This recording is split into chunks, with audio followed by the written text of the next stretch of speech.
Crypto-monnaie, l'avenir est là. Chaque semaine, des nouveautés sous nos pas. Investisseurs, gardez la foi. Bonjour et bienvenue sur Hero Finance pour le récap crypto hebdo de la semaine 22 du 19 au 27 mai. Qu'avons-nous eu cette semaine? En premier, hack de Cetus, donc je prends mes informations principalement de Coin Academy et le journal du coin. C'est eux qui font les meilleurs articles, après voilà, sinon je vais sur différents médias. Première nouveauté, hack de Cetus, plus gros DEX, Decentralized Exchange de SUI.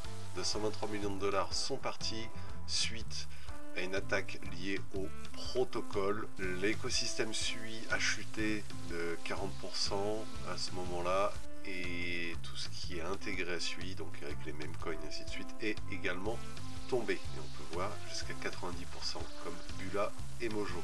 Ce qui est reproché du coup à SUI est d'être beaucoup trop encore centralisé puisqu'il n'y a que 114 validateurs et que ce n'est pas encore assez sécurisé. Même si grâce au smart contract et une mise en commun des organisations pour arrêter le hacker, beaucoup de fonds ont été gelés. C'est 116 millions si je me souviens bien. 162 millions de dollars de fonds volés ont été gelés. Et une prime de 6 millions a été versée pour celui qui pourrait aider à arrêter le hacker et une note de 5 millions pour identifier l'attaquant. Le LibraGate, quand Trump a lancé, ça vaut les cryptos Trump, le président argentin Milei Javier a lui lancé le Libra qui a dump profondément. Une enquête a été faite sur lui et il y a une double nouveauté sur ce scandale où un juge argentin fait sauter le secret bancaire du président. À côté de ça, la commission d'enquête spéciale qui avait été faite a été dissoute sur l'étude de cette affaire. Sur la même histoire, on a le bureau spécial qui est dissous et on a un juge qui lui fait en sorte qu'on ait accès aux données. Donc je sais où ça va nous mener, mais ça va être compliqué. À côté de ça, Trump veut lancer une levée de fonds de 3 milliards via son fonds, enfin le fonds de sa famille où il est à la tête, le TMTJ, en vendant des actions et des obligations convertibles pour pouvoir acheter pour 3 milliards en crypto-monnaie, que ce soit du Bitcoin, de l'Ether et des mêmes coins. N'oublions pas une chose, et ça s'est vu avec le Libra et aussi ce crypto de sa femme, il est là pour faire de l'argent, il n'est pas là pour qu'on en gagne. L'avantage, entre guillemets, c'est que ça permet au monde de rentrer de plus en plus dans les cryptos. Le gros défaut, et surtout en Europe, c'est que les Européens de base, et quand je dis les Européens, c'est les politiques, vont profiter de tout ça pour dire que c'est inadmissible et faire encore plus de censure et de régulation avant que l'écosystème ne soit prêt. N'oublions pas, régulons d'abord jusqu'à étrangler un nouvel écosystème, c'est ce qui fera qu'il n'ira jamais en Europe. Les stablecoins, à l'heure actuelle, Tether et Coinbase sont les leaders mondiaux en termes de stablecoins adossés au dollar.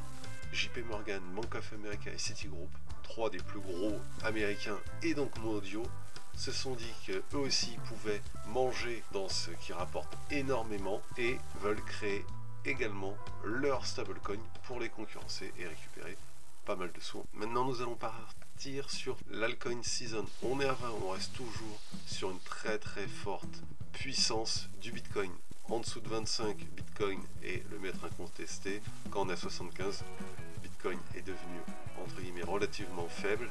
Et c'est l'altcoin season. La dernière fois que c'est arrivé, c'était en novembre-décembre. Et depuis, avec les règles plus ou moins changeantes sur les taxations de Trump, le Bitcoin est devenu le numéro 1 sans conteste et la réserve des valeurs en termes de crypto-monnaie. La semaine dernière, on était à 75, on reste à 68. On est donc dans l'avarice, pas l'avarice extrême. Cela indique bien que le marché est content, veut progresser et voit une évolution positive. Le crypto bubble, les 100 premières crypto-monnaies en capitalisation en journalier. Un peu de rouge, beaucoup de vert. Concernant les rouges, le plus gros est XMR à moins 7. Après, on tombe sur du moins presque 3. HNT à moins 9. Fartcoin à même à moins 2,5. Et tout le reste est à 2 ou moins 1%. A contrario, on le voit bien, Quant QNT à presque 16, Cake à 10,5, Virtual à presque 10, ensuite ING à plus 6, à presque à 5 comme Forme, et ENA, tout le reste en dessous de 5%. On est donc pour la journée sur une tendance plutôt haussière. En hebdomadaire, en weekly, la même charte mais avec la crypto heatmap et seulement pour les 50 premières. On peut voir beaucoup de vert. Il y a eu SUI du fait de ce qui est arrivé juste avant qu'on a vu, le hack qui a chuté, mais même avec cette chute, il est remonté. À côté de ça, HBAR, moins 1,85, Toncoin, moins 1,2, MNT, moins de 1%, pareil pour CAS, bon, le Trump, moins 2,48, et GT à 1,86, moins 1,86. À côté de ça, tout le reste est en vert, avec BTC à moins de 5%, à 4,81%, ETH pas mal, surtout pour ETH, à 8,41%. Nous verrons les chartes de BTC et ETH à l'issue. BNB est plutôt pas mal à 7,71. Le hype a fait un énorme bond à 46%, plus de 46% en une semaine. On a le fait aussi à 25% et le JUP à 26%. Total 1, le Total 1, c'est l'addition de toutes les crypto-monnaies sans exception. Que peut-on voir depuis donc une semaine? On a progressé. Il y a eu un beau pump, un petit dump qui a retracé les 2 journées de grosse hausse et on remonte progressivement. Le marché était en attente. Il y a eu, on le verra, et c'est lié à Bitcoin, une forte augmentation. Les gens ont pris leur profit ou ont chassé les shorts et maintenant que tout le monde a été liquidé en short, on remonte. Le RSI est à 65, la moyenne du RSI presque à 67. On n'est donc pas en surachat, on est plutôt bien. Les volumes sont légèrement au-dessus de la moyenne. La moyenne mobile 20 en jaune est haussière et va faire office de support. La moyenne mobile 200 est toujours haussière et beaucoup plus basse. Nous sommes actuellement à 3410 milliards. On a atteint les au pic 3500 milliards. On peut les refaire et même plus. On peut voir dans le passé que le pic extrême était à 3730 milliards. Je pense qu'on peut les atteindre entre guillemets facilement une fois que Bitcoin aura dépassé son nouvel ATH. Mais on va y reparler tout à l'heure. Le Total 2, toutes les crypto-monnaies mis à part Bitcoin. On peut voir par rapport à la semaine dernière, on est pratiquement au neutre. Donc là, ça nous indique bien que Bitcoin était fort et que le reste du marché est en tendance haussière tout de même, mais beaucoup plus faible. Par rapport à la semaine dernière, on est passé à environ de 1190 milliards, nous sommes à 1230 milliards. Il y a eu quand même le même type de forme, c'est-à-dire une augmentation du marché, ça a retracé et maintenant on remonte en escalier. Sur le Total 1, c'était entièrement vert. Sur le Total 2, on peut voir un petit retracement. Lundi, on a le RSI de 62, moyenne du RSI également de 62, c'est un peu plus faible, mais c'est plus que correct. Les volumes qui sont beaucoup plus faibles à ce niveau-là. Par contre, on a la moyenne mobile 20 qui fait bien son office de support par rapport au cours de bougie, et la moyenne mobile 200 qui elle monte, c'est toujours très bien, mais qui est transpercée. On peut se dire que les deux pourront nous servir de support. Si les deux continuent comme ça, nous va partir sur une Golden Cross qui est en général bon signe pour le marché haussier. On reste sur du très long terme sur ce canal ascendant. On est pour le moment au terme des limites. Le Bitcoin. Donc le Bitcoin, il y a 3 semaines environ, j'ai pris mes profits à 120 000 puisque pas voir le futur. Depuis lundi dernier, très forte augmentation, le marché a bien apprécié, a dépassé les 109 000 pour aller aux 112 000. Il a réintégré parce qu'il est monté un peu trop haut, il a ravalé tous les shorts et maintenant on remonte tranquillement. Nous sommes aux portes des 110 000, on le voit bien, 109 977 $ à l'heure actuelle. On a donc passé l'ancien ATH qui était là, on est au-dessus, l'ATH actuel à 112 000 n'est pas très loin. Je pense que, allez, à terme, pas cette semaine, mais d'ici peut-être un mois, aux 125 000, est réalisable. Moyenne mobile 20 qui est haussière et sert de support et on a de la marge. La moyenne mobile 200 qui reste toujours également haussière. Les volumes, on peut voir sur ces 3 journées là de beaux volumes et une petite chute, ce qui est normal. RSI de 67, moyenne du RSI de 69. On est aux portes du surachat, mais cela se passe bien. Bonjour aux spectateurs qui me regardent. N'hésite pas à laisser un petit commentaire et si tu as des questions à les poser, je te répondrai. Pour Ethereum, depuis 2 semaines, Ethereum est entre guillemets dans un range. Il n'est pas plat, mais presque. Il est dans le range qui va de au plus loin haut, on va dire 2750, au point bas 2300. Il y a un autre sous-range à, on va dire, 2500. Il a fait comme le reste du marché, c'est-à-dire la semaine dernière, il était relativement neutre. Enfin, quand je dis neutre, c'est que d'une semaine à l'autre, il a augmenté, il a descendu, et sur une semaine, il n'y a pas eu de grosses variations. Et là, ce qu'il a fait, il est monté en milieu de semaine, il a suivi le mouvement du Bitcoin qui, je le répète, quand le Bitcoin monte, la plupart de toutes les autres crypto-monnaies suivent. Par rapport à la grosse hausse, les marchés, que ce soit aussi bien les professionnels que les particuliers, voulu récupérer tous les shorts. Les shorts, c'est ceux qui parient à la baisse. Et depuis, on reconsolide, ce qui est très bien. Et on finit, par rapport à la semaine dernière, beaucoup plus haut. On peut voir là, et ça c'est rare, surtout depuis plusieurs mois, on a le RSI qui est à 68 et la moyenne du RSI qui est également à 68, donc on est très fort, on n'est pas à 70-75, donc c'est pas en surachat, c'est en achat très important, mais pas en surachat, donc le marché peut encore progresser entre guillemets facilement.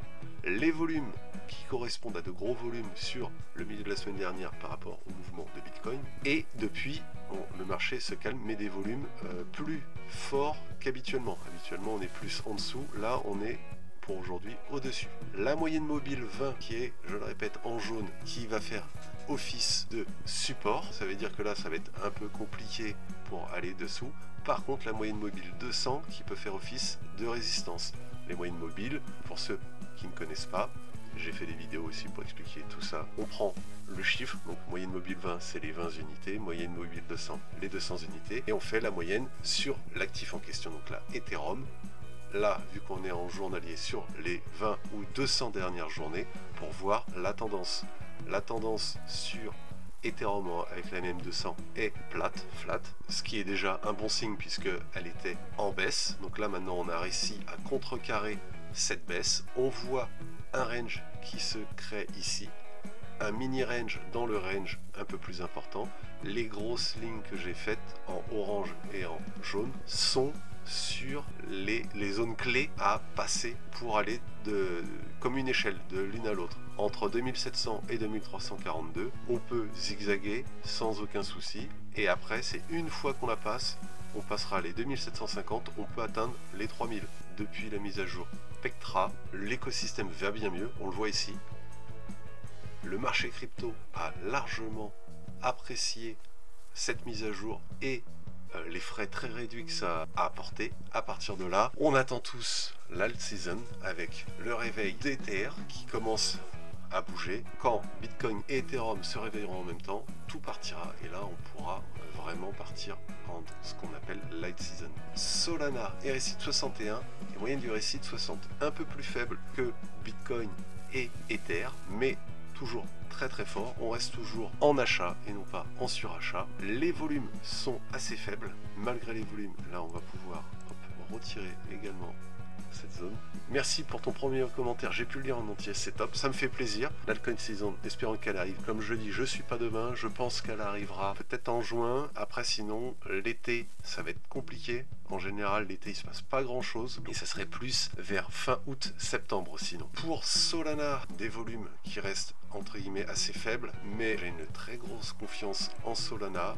On est redescendu jusqu'au 95 au pire. Là, on est à 178, ne serait-ce que s'il devait réatteindre, il était à 297, presque 300 au pic. On voit la MM20 qui fait office de support, la MM200 un peu à la ETH qui va faire office de résistance, qui est aussi plate, mais sur du moyen long terme qui reste encore en hausse. Le Solana est resté dans un mini range, clairement, là au-dessus des 150. Tant qu'il reste au-dessus de 150, il est dans le range 150-200. pour le moment, depuis la semaine dernière, il n'a pas vraiment bougé, il n'a même pas profité de la montée de Bitcoin. Comme je l'ai dit, je vais me répéter, j'attends qu'il repasse au-dessus des 250 et entre 250 et 300, je reprendrai une belle prise de profit. Merci à Mazola Ivan qui a participé. Je vous dis également à lundi de la semaine prochaine si tout se passe bien. J'espère que cela vous a plu. N'hésitez pas à partager, à liker, voire à vous abonner si ce n'est pas fait. Moi, ça me donnera du baume au cœur pour continuer. Et je vous dis à la semaine prochaine et que la crypto soit avec vous. Crypto-monnaie, la vie est là. Chaque semaine, des nouveautés sous nos pas. Investisseurs, gardez la foi. Dans ce monde digital, on trace la voie.